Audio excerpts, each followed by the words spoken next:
Good afternoon, everyone, and welcome to Whole Child Wednesday. So glad to have you guys here and joining us for another week.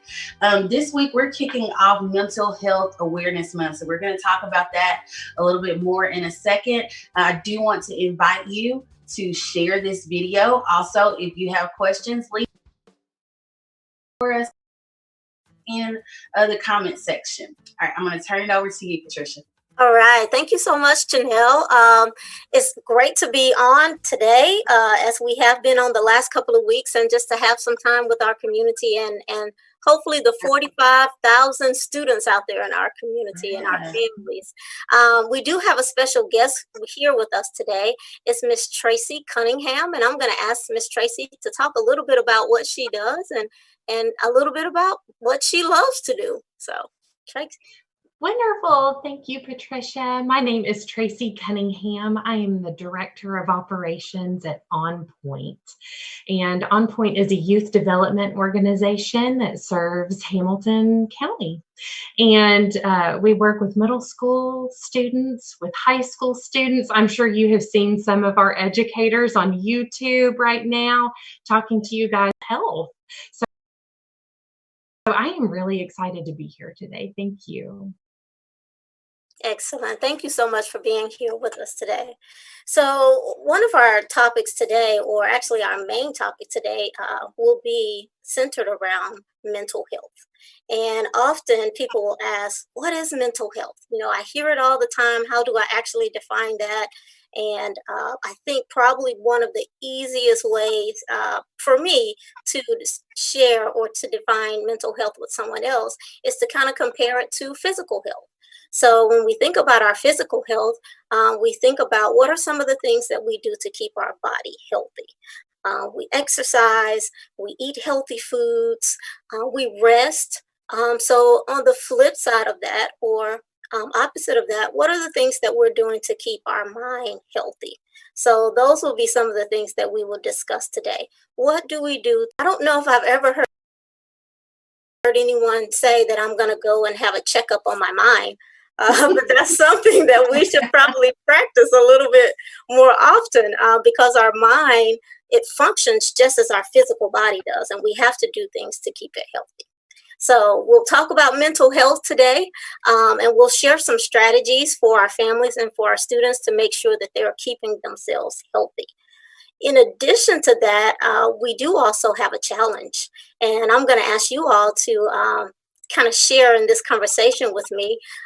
We want to challenge our students to think about some mental health heroes. So can you all think with me about some mental health heroes that we even have in our community today? Who are some people that are doing some mental health work, and we know they're on the front lines and they're helping throughout this time of COVID-19 and even during the time that we have our... Who you want to go first? Of course. Okay. All right. So I'm actually going to say you, Patricia. I think that what you're doing and this idea of having a show where we can reach out and extend support and tips to students every week, I think it's absolutely amazing. And I just really appreciate your work and the work of your team and just making all this happen. So you're my mental health hero. Thank you, Janelle. I truly do appreciate that. That's of course. And I love the work that I have the pleasure of doing. So we can tell, we can tell you were made for this work. Thank you, Janelle. Thank you. Tracy, would you like to go next, or? Yes, I think my mental health hero has got to be Miss Frida McCrae at Dalewood. I don't know, all of you students out there at Dalewood, you all know Miss Frida, and always so positive, reaching out to her students right now, trying to connect them back to their schoolwork and credit recovery, and just always being that positive voice out there. So I think mine's got to be Miss Frida McCrae. All right. Very good. And I know Miss McCrae, she's amazing. She's amazing. We have several mental health heroes out there that are helping our community. We have counselors. We have school psychologists. We have our individuals that are working in clinical settings now. I would have to say I have several mental health heroes, but I am truly very appreciative of the work that our school counselors are doing, our social workers are doing, school psychologists are doing. And I would say my number one hero, this is just my hero personally, would be my mom. Because I can call and talk to my mom. She's a great outlet. And, moms just always have a sense of the right things to say at the right time. So a mental health hero, it doesn't have to be someone that works like in maybe a hospital or even a clinical setting. It could just be someone that helps you to keep your mind healthy. Who or what helps you to keep your mind healthy? So as we've talked about some mental health heroes, we do want to challenge students to think about their mental health heroes. And even if you have some extra time, maybe draw a picture or create a poster or even write a letter to someone that may be your mental health hero. So with this, before we get into videos, I also want to ask you ladies to possibly talk about maybe things that we do when we're not mentally healthy, so we can just have the community to help, so we can just help the community to understand kind of what that contrast looks like. So if someone is mentally healthy, they're doing things to keep their mind strong, they can navigate change and balance. But when a person is not healthy, what are some of the things that we see? Yeah, I think that that sometimes we go to what I would call some more risky behaviors. It could be maybe we don't even recognize the fact that, gosh, we're overeating to try and compensate for some stress. Maybe we haven't realized, gosh, I haven't eaten in a few hours or a while.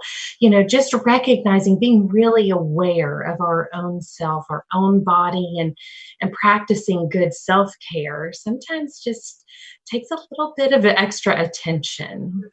You're absolutely right. You're right. When I think about some of our teenagers, I was kind of thinking about this, and I said, well, sometimes when you sleep way too much, that could be a sign that maybe you're too sad, or whatever the case may be. But then I started to think about teenagers. I think that's an average teenager if they sleep until like 12 or 1 o'clock. So that probably wouldn't be a great indicator for our teenagers. But I think about when I think about our kids, maybe some kids that are extremely sensitive, meaning that they're crying or having tantrums or sad for a long period of time. So I think that would be a warning sign that, families or friends would need to look out for. If someone is not mentally healthy, then they're going to be aggravated for a long period of time, maybe weeks, 3-4 weeks, months, a year, sometimes when people are depressed. So we're going to share some strategies today that our community and our kids practice to make sure they're keeping their mind healthy. So I know we do have 3 videos today, and Janelle will kind of go into our very first video, but we'll talk about having an attitude of gratitude. And then we have a counselor that's going to make a calming jar for us. And then we're going to talk about our circle of control, what we can and the things that we cannot control. All right. I'm looking forward to that circle of control video. I might need to pay extra attention to that one. So our first video is coming from Mary Ann Johnson. She is a social worker within the Missionary Ridge Learning Community, and she's going to talk to us just about having an attitude of gratitude. How can we stay positive during this time where there's so much strain, so much stress, so much, news that could be affect us in different ways. So how can we make sure that we stay positive? So grab your kids. Miss Mary Ann is going to give us some tips on how to do that. And I wanted to talk to you today about having an attitude of gratitude. Now, what is gratitude? Gratitude is simply showing appreciation or being grateful for something. Why should we be showing an attitude of gratitude? Well, I know that's hard when we're undergoing stressful events or stressful circumstances. But the thing about it is, that's the one time that we need to focus our mind on what is going right versus what is going wrong. Because most of the time, when we're under stress, our mind tends to lean toward the negative. So let's take a look at what we can do during this time to express an attitude of gratitude. Because if we learn to cultivate that, we will improve our overall well-being, we will reduce our anxiety and depression. We will also activate those feel-good chemicals in our brains that cause us to think more positive. And also, we will strengthen our resiliency. So when other stressful situations happen, we'll bounce back faster. So let's talk about some ways that we can practice an attitude of gratitude right now. Now let's take a look at journaling. Some of you may already be journaling. I know I keep a journal. I'm not as consistent as I want to be, but since now things are happening the way they are, I'm going to be more consistent. All you need to do is get you a notebook or any kind of notebook that you can find or notepad. And every day, just start to journal about what you're going through, what your feelings are. But first, start off with 3 things that have went good for you each day. It can be some small things like, my mama cooked my favorite meal today. My dad went outside and played with me today. Or my sibling played a video game with me. It doesn't have to be big things. Sometimes we overlook the small things that people do with us every day that we should be grateful for. Now let's take a look at acts of kindness. This is a good time for us to start doing acts of kindness. One way we can do it during this time of social distancing is make a call to someone you haven't talked to in a long time. Or write a letter to someone you haven't talked to in a long time. Or people that you talk to on a regular basis. Start telling them how much you appreciate some of the things that they've done for you or how they impacted your life in the past. If you know any nurses, doctors, scientists, or lab technicians, this might be a good time to tell them how grateful you are that they are taking time to sacrifice to come up with ways to keep us healthy and well. Also, you might want to thank your parents for helping you with your new online work assignments. This is a new area for them as well for some of your parents. So it might be good to tell them how grateful you are for helping to get through that. Even call your teachers, even the custodian staff at your schools that are working very hard to keep things safe and clean. I'm sure they never hear thank you. But now that we're going through this time, we need to be grateful for those people that we don't even think about sometimes. Also, if you're people of faith, take time to pray. When you're doing your 20-second hand washing in the bathroom, pray for all those who are right now maybe losing their jobs, people who are working, police, firefighters, healthcare professionals. Pray for them that they will be safe, that they will be able to find a cure and get us back to a place of health and well-being. Also, let's talk about a gratitude jar. If you don't want to keep a journal, just find a container at your house. I found this Tupperware container. And instead of writing in a journal, just get you Post-it notes, little slips of paper, and about every day, write 1 or 2 things that you're thankful for, put them in your gratitude jar. So when you're down in the dumps, get your gratitude jar already decorated and pull out the things that you've already written down so you can encourage yourself to stay positive. Another way you can use this gratitude jar is to write down, maybe with your parents or your siblings, different things that you can do to show gratitude to other people or to encourage other people, or other acts of kindness that you can do. Write down those things, put them in your gratitude jar, and then 2 or 3 times a week, if not every day, pull one out, then go do what it says. You may even try to do some extra chores that your parents didn't expect, or you might want to do your siblings' chores. Anything to show them how thankful you are for them being in your life and helping you during this time. Now stay well, practice social distancing, and we can't wait to see you back at school. Have a great day. Oh my goodness. How helpful was Great that? too. Yes. I love the gratitude jar. And I'm thinking about even for younger ones that maybe they can't do a lot of journaling, but they can write a little note about one thing that they're grateful for. I love that idea. Yes. Yes, and it's a great way to practice those positive thoughts, because our thoughts is what helps to keep our mind either healthy or unhealthy. So we want to do things to keep it healthy. Absolutely. So Yes. Miss Tracy, I'm wondering, what are some things that you all do at Onpoint to help with building a healthy mindset and building strong mental health for people?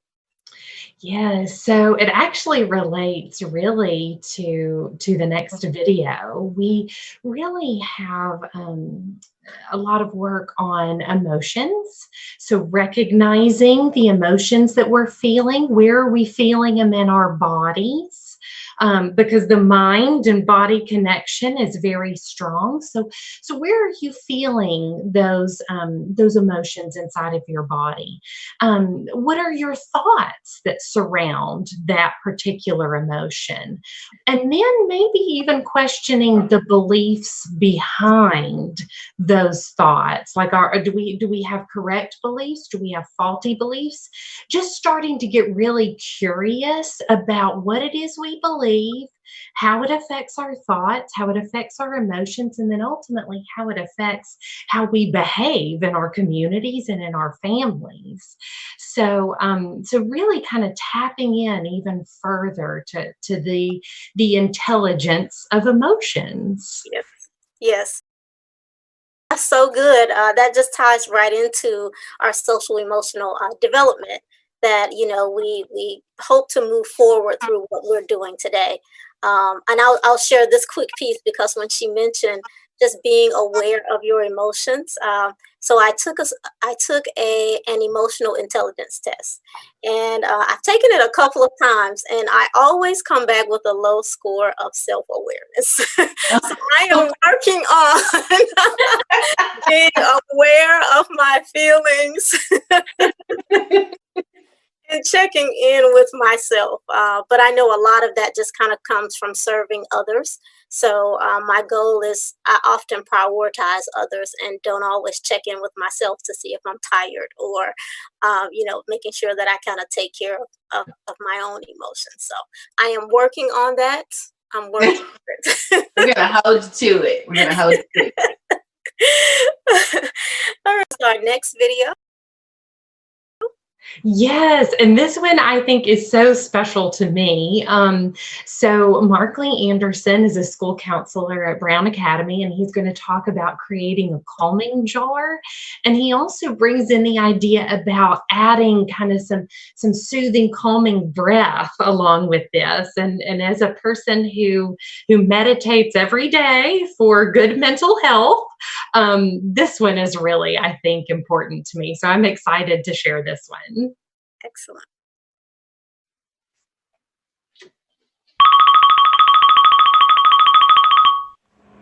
Welcome, Brown Academy students. I hope all of you are healthy and safe and at home. Today I'm going to show you how to make a calming jar. Well, calming jars can help calm and soothe us when we are feeling strong emotions. We all feel strong emotions at times. Which emotions are you?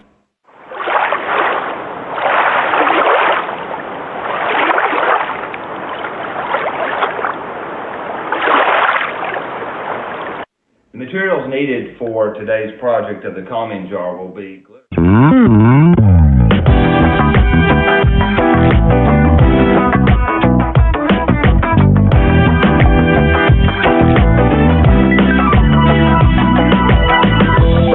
And first what we're going to do is take our lukewarm water, not hot, because I don't want you to hurt yourself and burn. And we're going to fill this jar half full of water. Now that we've filled our bottle halfway with water, we're going to take the glitter glue and begin pouring that into the bottle. And what I recommend, glitter glue can be very thick, so shake it up and get it down to the nozzle, and then open it up and then begin squeezing. And what I recommend in a jar or bottle such as this size is to get a good coating on the bottom, about a quarter to half inch. And the more glitter glue you use, the slower the glitter swirl will be, which means you'll have a longer period of enjoyment watching the swirls. Now that we have our glitter glue in there, I've got a good half inch or so around the bottom. It will clump up. And at this point, put your cap back on the plastic bottle if this is what you're using. If you're using a jar such as this, you can stir it with a spoon so it's well mixed. But in this case, we have a small opening. So you can do this, put your cap on tight, make sure it's secure, and just begin shaking it up and get it good mixed in, the glue with the hot water, warm water. Not hot water, warm water. And then just let it settle. Now that we have our mixture stirred up and mixed up well, what we're going to do now is add the food coloring. And I recommend that you only put 1 to 2 drops in, because this will darken the liquid color quite a bit, and you won't be able to see the glitter as good when you're using it. So you want to be cautious with how much food coloring you use. So I'm going to show 1 drop, and I'm going to do 2 drops, because I want to keep it not too dark. And then what we're going to do is put our cap back on. If you're using a jar like this, again, you can stir it with a spoon. A bottle like this, you're going to shake it up. You see how the color is changing? We have a nice pink magenta, it looks like to me. So, okay. Now that we have our food coloring mixed in with the glitter glue and the warm water, we're going to take the cap off, the lid in this case, and we're going to add 6 teaspoons of glitter. Now, I have 3 different glitter types, so I'm going to do 2 teaspoons of each. Glitter is messy, so make sure you get it in the jar or the bottle, not on you. There's 1. And they can be a little bit more than a teaspoon, you know. The more glitter, the more action you're going to have. And that's why the towel's here. You see how I just spilled some of that glitter? You will too. Silver is a good color to use because it really shines well. Once you have all your glitter in your jar or bottle, put your lid back on, and we're going to shake it up really well, or in this case, with the jar, stir it. We're just going to shake it up. You see all that glitter starting to get crazy up in there? Look at that. We have our glitter in our bottle. We're going to take the cap off, and we're going to get the rest of our warm water, and we're going to fill the bottle up, but we're going to leave a little space near the top, which will allow you to shake the bottle and get a better effect.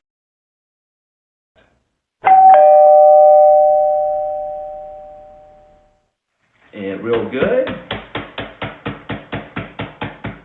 And that's what I would recommend you do, is to shake it up and get it swirling around and enjoy. And if you need it again, just shake it up again for another round.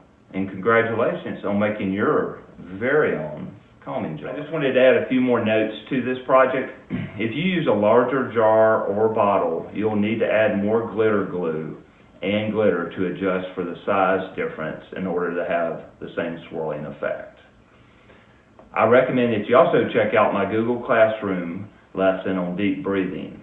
A great way to calm down from strong emotions is to use your calming jar by watching the swirling patterns and use deep at the same time.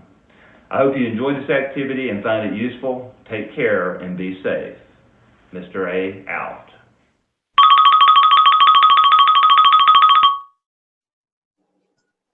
I love that. I loved it. Sounds like so much fun. Yeah. I think that's a really great way to be creative and also at the same time bring a lot of good breathing practices and just a really soothing sort of family fun activity. Yes, Absolutely. yes, very, very easy to do. I can see kids having a lot of fun and a lot of glitter, making sure a lot of glitter is everywhere.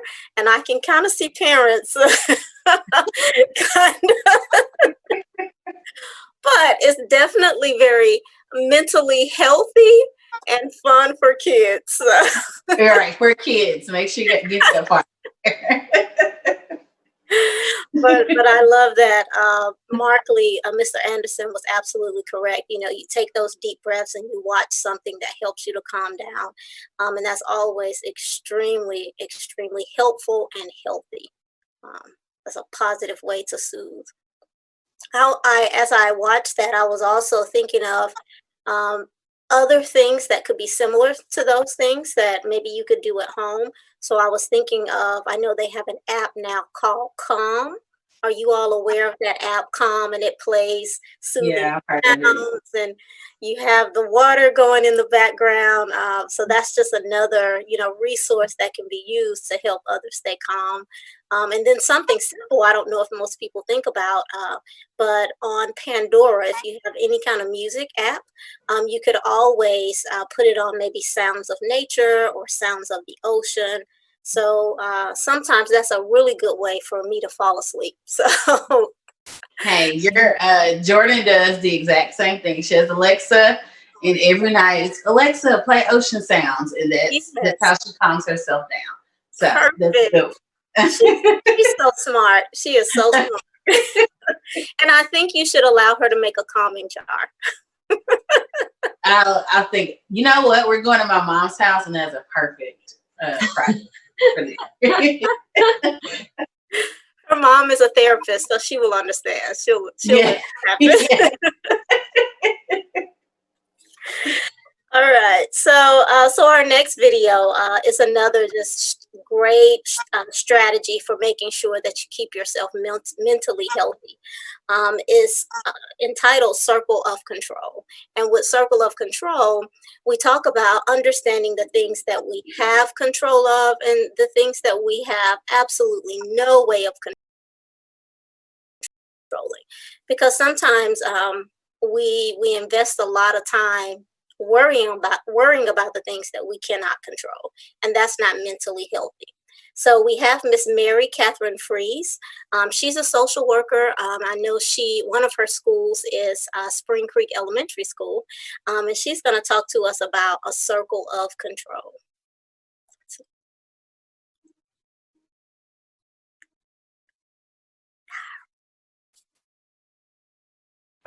Hi, everybody. My name is Ms. Fries. I'm a school social worker here in Hamilton County, and I'm coming to you to talk about some things that are probably important for all of us to think about while we're having this strange situation where everybody's at home together and everything just feels really different. And so the thing that I want to talk about today is called a circle of, so this is my circle.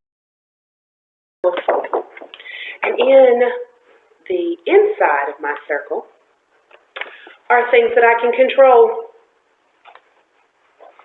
things that are my responsibility, things that I have to do or that I am in charge of, okay? Outside of my circle are things that I can't control. Now, I want to say that this doesn't mean that these things aren't important. It just means that I can't be responsible for them. They're not things that I'm able to be in charge of. So, here we go. I want to give you some examples. So this is just an easy one that we all know that we can't control. We don't have control over this. And that's the weather. It has been raining so much. I don't know about you, but my backyard is so wet that I can't even go back there. It's too soggy and muddy. So that's the thing I can't control. I don't have any choice about whether it rains or whether the sun shines or whether it's cold. That's out of my control. While we are stuck inside, there's something else that we can't control that I think for a lot of us is kind of scary because we're talking about it so much lately. And that is sickness. We keep hearing so much about people being sick, about people going to the hospital, about things, just illness. People are sick. So that's something we can't control, is it? But there's something that we can do to help that is in our control. There's a couple of things. One, I know you've heard this a million times, washing your hands. Washing your hands is so important. I know you've all heard, when you wash your hands, wash them, and the whole time you're washing them, sing happy birthday twice. If you do that, you've washed them long enough. The other thing that you can do, taking care of yourself. Getting good sleep, trying to get some sunshine when the sun comes out. Okay? These are things that you have control of. Here's something we don't have control of. when school goes back in session. We have no idea when that's going to happen, but I can promise you that the people who are making those decisions, they want the very best for you, and that means that as soon as they can get you back to school and back to your teachers, they're going to do that. But for right now, that is something that we don't have control of when we go back to school, okay? But one thing we do have control of is our effort. You have control of how hard you work at those assignments your teachers have sent to you, at those videos they've asked you to watch, and those things they've asked you to practice. That is a thing you can definitely control, how hard you work, okay? That's your effort. The other thing we can't control, we can't control the things that belong to others, other people's responsibilities. You can't control what your parents are responsible for. You can't control what your teacher's responsible for. So that is a thing that goes outside of our circle.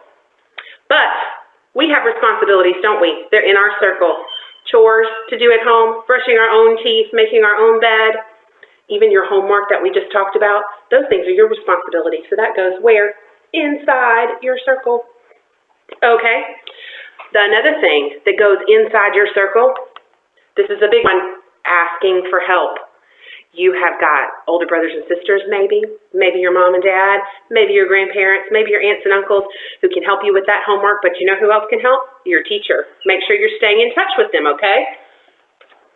Asking for help is a big one because it's no good to just sit around not knowing what you're supposed to do. Ask for help. So, another thing we control, our own thoughts. This one can be so hard. We've been stuck inside for such a long time. It can be so easy to dwell on the things that are hard, the things that are bad, the things that are negative, right? But you're in control of your thoughts. So when you catch yourself thinking bad thoughts all the time and maybe feeling kind of down, see if you can change that because your thoughts are inside of your circle of control, okay? But you can't control other people's feelings, right? You don't get to decide whether someone else feels happy or sad. You get to do things to help other people feel happy and sad, but you don't get to decide whether they do that or not, right? That's not under your control. But you can speak kindly. You can be helpful and kind, right? That is in your circle of control. Speaking kindly to your brothers and sisters, speaking kindly to your parents, asking your questions kindly when you're frustrated, right? And here's another one that's in your control, and I know it's hard for me. It's apologizing when you've done something wrong or when you've made someone sad, right? Okay, so that's another one. Let me switch my hands. Apologizing is in your control. Here's some things you can't control. Your siblings. I think we all know we can't make our siblings do what we want.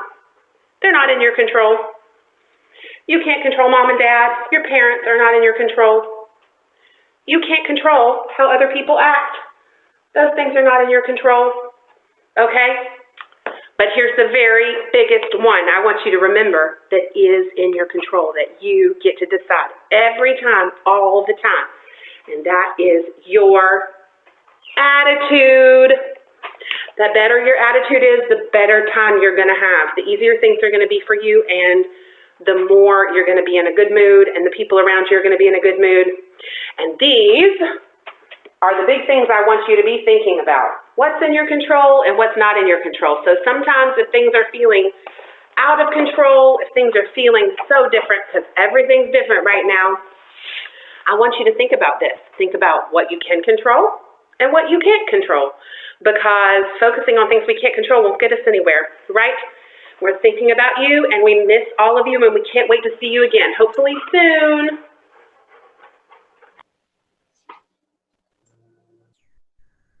That was awesome. I love it. Such a great reminder. That was absolutely excellent. It just makes me think about what we talk to our students about all the time, just out of our curriculum. I'm looking at it here. I am 100% responsible for my own thoughts, feelings, words, and behaviors. Yes. And she just outlined that so beautifully. Yes. Yes, an amazing job. I don't think we could ever hear that enough. That takes daily reminders, because things will happen within a day that we have no control over. But if we realize the things that we do have control over, those things won't affect us so much.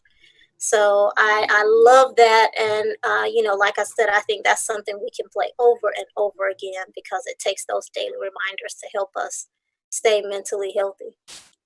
That's right. Hey, we have one comment from Kathleen. She said that she loved the common jar idea. She said it was very good information, and she likes the idea of being able to put items in the jar for things that you're grateful for that you've received, but she also likes the idea of being able to put ideas for things that you can do for other people. So thank you for watching, Kathleen. Yes, that's awesome. That's awesome. And I'm hoping that, throughout this time that we're off from school, that students and families will go back and watch the videos. So for some that haven't had a chance to tune in, they could go back and pick up some of those strategies. So we really appreciate everyone that's sending in questions and tuning in live with us. But share the message with your friends because this will be on our website and they can always go back and watch it. Absolutely. So that wraps up our time for today. It went by really quickly, didn't it? It did. It went by fast. Yeah. Yes. It always does, and we always have a great time. So it always does. Time flies when you're having fun. So. Yeah.